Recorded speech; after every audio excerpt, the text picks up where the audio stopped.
ஓம் ஸ்ரீராம ராம ராமேதி ரமே ராமே மனோரமே சகசிரநாம தத்துல்யம் ஸ்ரீராம நாம வராணனே.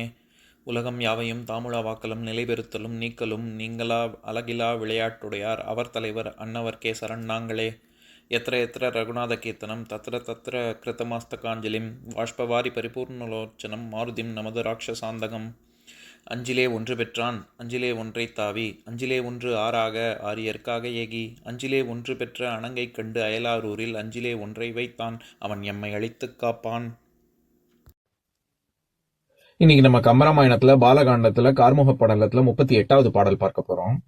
நல்லியல் மகரவீணை தேனுக நகையும் தோடும் வில்லிட வாழும் வீச வேல் கிடந்தனைய நாட்டத்து எல்லியல் மதியமன்ன முகத்தியர் எழிலி தோன்ற சொல்லிய பருவம் நோக்கும் தோகையின் ஆடினாரே.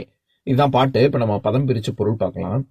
வேல் கிடந்தனைய வேல் தங்கியது போன்ற நாட்டத்து கண்களையும் எல்லியல் மதியம் அன்ன இரவில் எழும் சந்திரன் போன்ற முகத்தியர் முகத்தையும் உடைய மங்கையர்கள் சொல்லிய பருவம் மேகம் வரக்கூடிய கார்பருவத்தில் எழிலி தோன்ற வானத்தில் மேகங்கள் காணப்பட தோகையின் மயில்கள் ஆடுவது போல நல் இயல் நல் இலக்கணம் அமைந்த மகரவீணை தேனுக மகரையாழின் இசைத்தேன் சிந்தவும் நகையும் தோடும் புன்சிரிப்பும் காதணியும் வில் இட வாழ்வீச முறையே ஒளியை பரப்பிவிடவும் ஆடினார்கள். இப்ப நம்ம இந்த பாட்டுல இருக்கக்கூடிய நயங்களை பார்க்கலாம். இது மிக அற்புதமான பாடல்.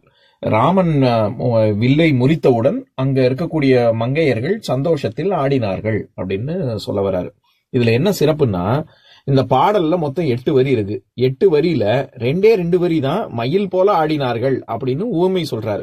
எழிலி தோன்ற சொல்லிய பருவம் நோக்கும் தோகையின் ஆடினாரே, அது 2 வரி தான். மிச்சம் இருக்கக்கூடிய 6 வரிகளுமே இந்த அங்க இருக்கக்கூடிய பெண்களின் வர்ணனை தான். அது எப்படி என்னென்ன கருத்தெல்லாம் சொல்றாரு கம்பர் அப்படிங்கறத பார்க்கலாம். வேல் கிடந்தனைய நாட்டத்து முதல் உவமை, அதாவது அந்த பெண்களின் கண்கள் எப்படி இருந்தது. நாட்டம்னா கண்ணுன்னு ஒரு பொருள் இருக்கு. அந்த கண்கள் எப்படி இருந்ததுன்னா வேல் மாதிரி கூர்மையான கண்கள் அப்படின்னு ஒரு உவமை. அடுத்தது எல்லியல் மதியம் அன்ன முகத்தியர் அப்படின்னு சொல்றாரு. எல் அப்படிங்கிற சொல் ஒரு சொல் முரண், கான்ட்ரானிம். அதாவது பொதுவாக எல்லோன் அப்படின்னா சூரியன் அப்படின்னு நம்ம ஏற்கனவே பார்த்திருக்கோம். அதனால எல்லுங்கிற சொல் சூரியனையும் குறிக்கும், ஒளியையும் குறிக்கும், வெயிலையும் குறிக்கும், பகல் பொழுதையும் குறிக்கும். அதை தவிர இரவு பகலுக்கு நேர் எதிர்மறை பொருள், அதனாலதான் சொல் முரண் கான்ட்ரானிம்னு சொல்றோம். இரவுங்கிற பொருளும் இருக்கு. அந்த இரவுங்கிற பொருள்ல தான் இந்த பாடல்ல வந்திருக்கு. அதாவது இரவையும் குறிக்கும் பகலையும் குறிக்கும் அப்படிங்கிறதுனால எள்ளுங்கிற சொல் 24 மணி நேரம் ஒரு நாளையும் குறிக்கும்.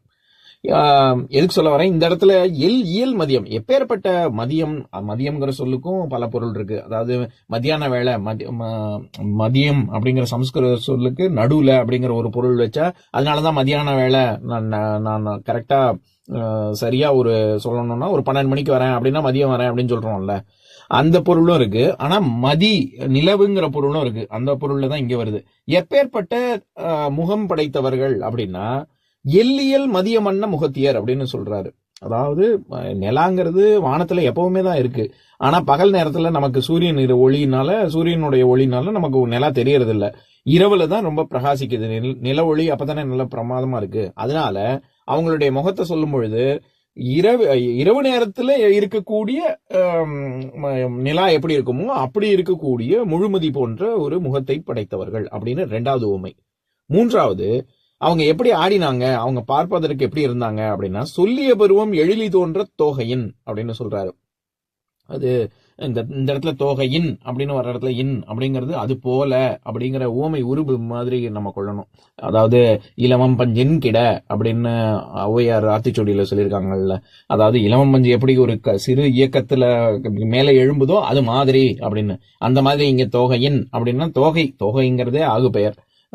மயிலாக ஆகி வருவதனால ஆண் மயில் எப்படி ஆடுமோ, அதாவது மழை வருவதற்கு முன்கூட்டியே அதுக்கு தெரியும், அது உடனே தோகை விரித்து ஆடுது இல்ல. அதனாலதான் சொல்லிய பருவம் அப்படின்னு சொல்றாரு. மேகம் வரக்கூடியதை முன்னக்கூட்டியே சொல்லக்கூடிய விதத்துல ஆண் மயில்களின் ஆட்டம் இருக்கும்.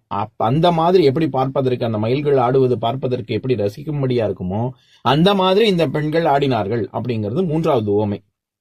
4வது, அவங்களுடைய பேச்சு எப்படி இருந்தது அப்படின்னா நல் இயல் மகரவீணை தேனுக அப்படின்னு சொல்றாரு. அதாவது ஒரு வீணையில இருந்து ஒரு இசை, ஒரு தேனா இசை வந்து பாயுது அப்படின்னு சொல்றோம்ல, அந்த மாதிரி தேனா இனிக்குது அவர்களுடைய பேச்சு அப்படின்னு 4வது உவமை. இதுல இன்னொரு விஷயமும் சொல்லணும். அதாவது இயல் அப்படிங்கிற சொல்லே இந்த பாடல்ல 3 இடங்கள்ல வந்திருக்கு. நல்லியல், எல்லியல், முகத்தியர். அதாவது முகத்தியர், முகம், இயல், அந்த இயல்பை கொண்டவர்கள் முகத்தியர். இப்போ உதாரணத்துக்கு சொல்லணும்னா, அதாவது குணத்தியர், குலத்தியர் அப்படின்னு சொல்லக்கூடிய சொற்கள் எப்படி, அதாவது அந்த குணத்தை உடையவர்கள் குணத்தியர், அந்த நல்ல குலத்தில் பிறந்தவர்கள் குலத்தியர் அப்படின்னு சொல்றோம்ல, அந்த மாதிரி முகத்தியர், அந்த முகம் போன்ற அந்த தன்மை கொண்ட முகத்தை உடையவர்கள் அப்படின்னு. அந்த இடத்துல இயல்ங்கிற சொல் தான் வருது. எதுக்கு சொல்ல வர, இயல்ங்கிற சொல்லுக்கே பல பொருள் இருக்கு. தன்மை, இயல்பு அப்படிங்கிற சொல் நம்ம இயற்கைன்னு சொல்றோம்ல, தானாகவே அந்த தன்மை கொண்டுள்ளதுனாலதான், அந்த இயல்பை கொண்டுள்ளதுனாலதான் அதை இயற்கைன்னே சொல்றோம். நம்மளா செய்யறத செயற்கைன்னு சொல்றோம். எதுக்கு சொல்ல வர, அந்த இயல்பு தன்மைங்கிற பொருள் தான் வேர் சொல். அதுல இருந்து ஆனா பல பொருள் இருக்கு. இப்போ உதாரணத்துக்கு சொல்லணும்னா, ஒரு ஒரு அந்த ஒரு பிரிவு, ஒரு பாடத்துல ஒரு பிரிவு, இப்ப குறள், அதாவது இது தொல்காப்பியத்துல சொல்லணும்னா எழுத்தியல், சொல்லியல், பொருளியல் அப்படின்னு 3 பிரிச்சிருக்காரு. திருக்குறளை சொல்லணும்னா பாயிரவியல், இல்லறவியல், துறவரவியல், ஊழியல், அரசியல், அமைச்சியல், களவியல், கற்பியல் அப்படின்னு 8 பிரிச்சிருக்காரு. இந்த மாதிரி நூல்ல இருக்கக்கூடிய பாகத்தையும் இயல்னு சொல்லுவோம். ஒட்டுமொத்த தொகுப்பையுமே இயல்னு சொல்லுவாங்க. இப்ப இயற்றமிழ், அதாவது இயல், இசை, நாடகம் அப்படின்னு வர இடத்துல இயல் அப்படிங்கிறது ஒட்டுமொத்த லிட்ரேச்சரையும் குறிக்குது இல்ல, இயற்றமிழ் அப்படின்னு. அந்த மாதிரி ஒட்டுமொத்த தொகுப்பையும் குறிக்கும். அந்த அர்த்தத்துலதான் அது பத்தின படிப்பு அப்படிங்கிறதுக்கு நம்ம வந்து உயிரியல், உளவியல், மனிதவியல், அழகியல், அறிவியல் அப்படின்னு அந்தந்த தாவரவியல், அந்தந்த வானியல் அப்படின்னு ஜியாலஜி அப்படின்னு சொல்றோம்ல, அதாவது அந்தந்த படிப்பையும் குறிக்கும், ஒட்டுமொத்த தொகுப்பையும் குறிக்கும். இங்கிலீஷ்லயும் அதே தான். அதாவது லாஜி அப்படின்னு சொல்லக்கூடிய சஃபிக்ஸ் எப்படி நம்ம வந்து ஜுவாலஜி, சோசியாலஜி, பிலாலஜி, சைக்காலஜி அப்படின்னு சொல்றோம்ல, அது எல்லாம் அந்தந்த துறை பற்றியது. ஒட்டுமொத்த தொகுப்பையுமே குறிக்கும். அது ஒரு தனி வார்த்தையும் குறிக்கும். இப்போ டெக்னாலஜின்னு சொல்ற இடத்துல டெக்னிக் பற்றிய படிப்பு அப்படின்னு சொல்லிடக்கூடாது. அது ஒட்டுமொத்த டெக்னிக்க சொல்ற அந்த தொகுப்பையும் டெக்னாலஜிங்கிற வார்த்தை குறிக்குது இல்ல. அதே மாதிரிதான் தமிழ்லயும் இயல்ங்கிற சொல் அது தனியா அந்தந்த துறையையும் குறிக்கும், அந்த நூலினுடைய ஒரு கூரையும் குறிக்கும், ஒட்டுமொத்த நூலையுமே குறிக்கும். எதுக்கு சொல்ல வரேன், அந்த பொருள்ல இந்த மாதிரி நல் இயல்புகள் கொண்ட பெண்கள் அப்படின்னு சொல்றாரு. இங்க என்னென்ன நல் இலக்கணங்கள்லாம் இருக்கோ அந்த இயல்புகள் எல்லாம் பொருந்திய பெண்கள். அதே மாதிரி இயல் மதியம் அப்படின்னா இரவில் வரக்கூடிய அந்த தன்மை, அந்த முழுமதிக்கு என்ன தன்மை இருக்கோ அந்த தன்மை கொண்ட முகத்தை உடையவர்கள் அப்படின்னு. அடுத்தது 5 மற்றும் 6வது உவமை. இறுதியாக என்ன சொல்றாரு, நகையும் தோடும் வில்லிட வாழ் வீச அப்படின்னு. இந்த இடத்துல நம்ம கொண்டு கூட்டி படிக்கும் பொழுது எப்படி படிக்கணும்னா, நகை வில்லிட, தோடு வாழ் வீச அப்படின்னு பிரிச்சு படிக்கணும். நகை, புன்னகைய சொல்றாரு. புன்னகை எப்படி இருக்கு அப்படின்னா வில்லிட.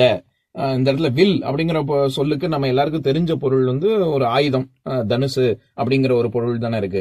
ஆனா அதை தவிர ஒளி அப்படின்னே ஒரு பொருள் இருக்கு. வாழ்ங்கிறது நமக்கு தெரியும், ஏற்கனவே பல இடங்கள்ல நம்ம கம்பராமாயணத்திலேயே வாழ் ஒளி ஆகும் அப்படின்னு தொல்காப்பிய நூற்பா கூட பார்த்திருக்கோம்ல.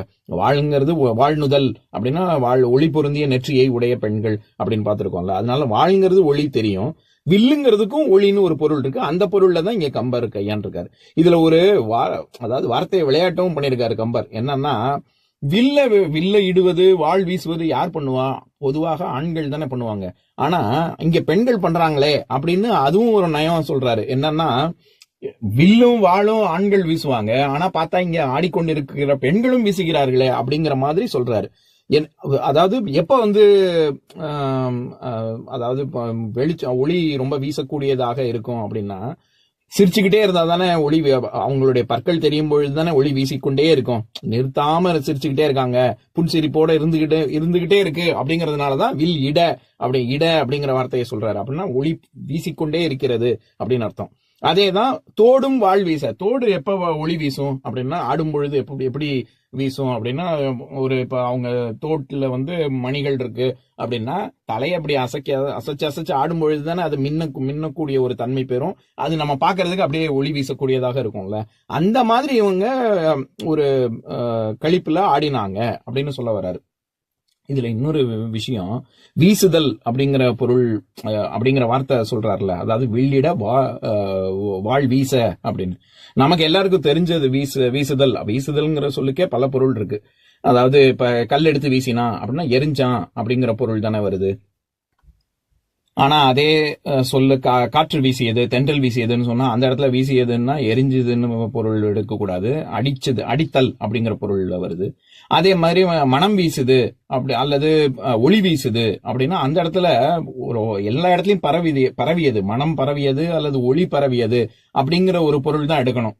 அந்த அர்த்தத்துலதான் இங்க இந்த இடத்துல பரவுதல் அப்படிங்கிற பொருள், எங்க பார்த்தாலும் ஒளி பரவியது அப்படிங்கிற பொருள்ல தான் இங்க கம்பர் கையாண்டிருக்கார். இதெல்லாம் தவிர வீசுதல் அப்படிங்கிறதுக்கு ஒரு சாபம் வீசினான் அப்படின்னா வார்த்தையை உச்சரித்தான் அப்படிங்கிற பொருளும் இருக்கு. அல்லது மீன் பிடிக்க வலை வீசினான் அப்படின்ற இடத்துல வலை பிடிக்கிறது அப்படிங்கிற பொருள் இருக்கு. இதெல்லாம் தவிர கவித்துவமாக சொல்லணும் அப்படின்னா கருணை வீசும் கண்கள் அல்லது புகழ் வீசும் பேரரசு அப்படின்ற மாதிரி இடத்துல அங்க மிகுதியை குறிக்குது. இப்படி வீசுதல் அப்படிங்கிற சொல்லுக்கே பல பொருள் இருக்கு. எதுக்காக இந்த எல்லா பொருளையும் பார்க்கணும் அப்படின்னா இந்த இடத்துல கம்பரா கையாண்டிருக்கிற விதமே வேற. இந்த இடத்துல பரவியது அப்படிங்கிற பொருள்ல சொல்ல வராரு. ஆக ஒரே ஒரு பாடல்ல 6 உவமை சொல்றாரு. வேல் போன்ற கண்கள், இரவில் வரும் சந்திரன் போன்ற முகம் படைத்தவர்கள், இது மயில் போல ஆட்டம் ஆடக்கூடிய பெண்கள், நல்ல இயல்புகள் கொண்ட பெண்கள், வீணை மகர வீணை எப்படி தேன் இசை எப்படி பாயுமோ அப்படி அவர்களுடைய பேச்சு அமைகிறது. அதுக்கப்புறமா அவர்கள் ஆடும் பொழுது புன்னகை பூக்கிறார்கள், காதணியும் ஒளி வீசுது அப்படின்னு 6 விஷயம் சொல்றாரு. இதெல்லாம் போக வில்லிட வாழ் வீச அப்படின்னு சொல்லி ஒரு வார்த்தை விளையாட்டும் விளையாடுறாரு ஒரே பாடல்லையே. இப்ப நான் பாட்டை இன்னொரு தடவை படிக்கிறேன், கேளுங்க.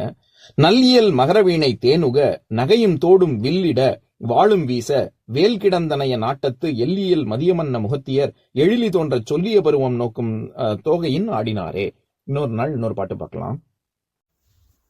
ஓம் சாந்தாகாரம் புஜகசயனம் பத்மநாபம் சுரேஷம் விஸ்வாதாரம் ககனசத்ருசம் மேகவர்ணம் சுபாங்கம் லக்ஷ்மீகாந்தம் கமலநயனம் யோகி ஹிருத்யானகம்யம் வந்தே விஷ்ணும் பவபயஹரம் சர்வலோகைகநாதம்.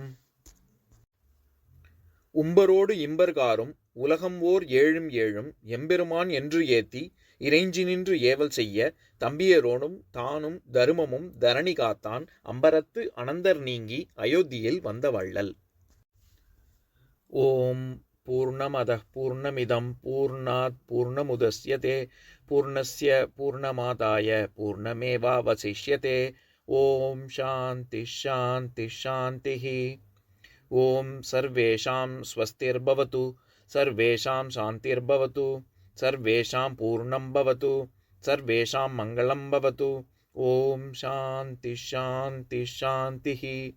ஓம் சர்வே பவந்து சுகினஹ சர்வே சந்து நிராமயாஹ சர்வே பத்ராணி பஷ்யந்து மா கஷ்சித் துக்கபாக் பவேத்.